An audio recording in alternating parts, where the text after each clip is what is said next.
daawadayaal ku soo dhawaada barnaamijka falaqaynta Bollywoodka.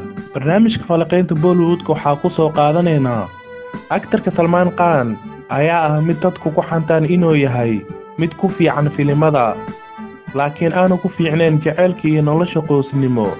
Tan ayaa imaanaysa kadib markii Salman ay soo mareen xiriiro badan oo jaceyl. Inkastoo xiriiradaas jaceyl aanu ku jirin mid guuleystay, haddana Salman waxaa hore jaceyl uu kala dhexayn jiray adrishooyinka kala ah Aishwarya Rai, Sankita Bijilani, Somu Ali, Neha Ulal, Katrina Kaif, iyo hadda uu la baxo ama xiriir rasmi uu kala dhexeeya Lulia oo ah gabar modelista ah, waxayna u dhalatay dalka Romania. Sankita Bijilani, Salman Khan iyo Sankita Bijilani ayaa waxaa xiriirkoodii bilaabmay sideetanmaadkii wuxuuse dhammaaday sanadkii sagaashanmaadkii.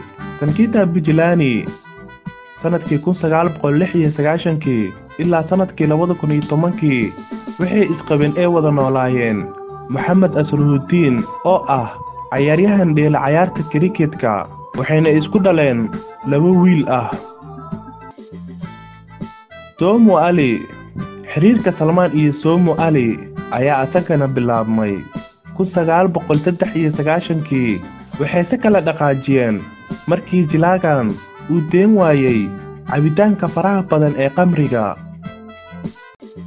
Aishwarya Rai intii lagu guda jiray duubistii filimka hirgalay ee Hum Dil De Jogi Sanam kaasoo soo baxay 1999 waxaa bilaabmay jaceylka labada lamaane, laakiin xiriirkooda ayaa ahaa mid ku dhammaaday arrin qadhaadh oo xun.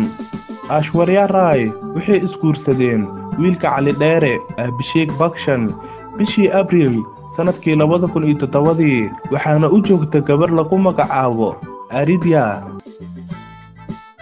Neha Ulal, Salman Khan iyo Neha Ulal kadib markii uu dhammaaday xiriirka u dhexeeyay Salman iyo Aish, Salman wuxuu bilaabay inuu shukaansado gabadha ay aadka iskugu eg yihiin Aish ee Neha Ulal. Salman Khan iyo Neha Ulal waxay isla sameeyeen filimkii Lucky.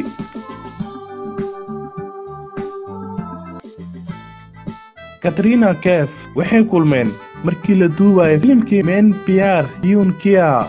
Filimkan ayaa ahaa filimkii ugu horeeyay ee Katrina Kaif ku soo gashay Bollywoodka, wuxuuna soo baxay sanadkii 2005, waxaana filimkan wada jilayay Salman Khan iyo walaalkiisa Sohail Khan iyo Arshad Warsi iyo Sushmita Sen. Katrina iyo Salman Bayi waxay kala hareen sanadkii 2010. Katrina Salman kadib waxay xiriir jaceyl la sameysay superstar Ranbir Kapoor, sidoo kalena lamaanayaashan way kala hareen, waxayna kala hareen sanadkan. daawadayaal barnaamijkan waxaan idin socodsiinaya anigoo Cabdi Casiis Cabdullaahi Cabdi Casiis Madara. Amaana Allah, sidaas iyo nabadgelyo.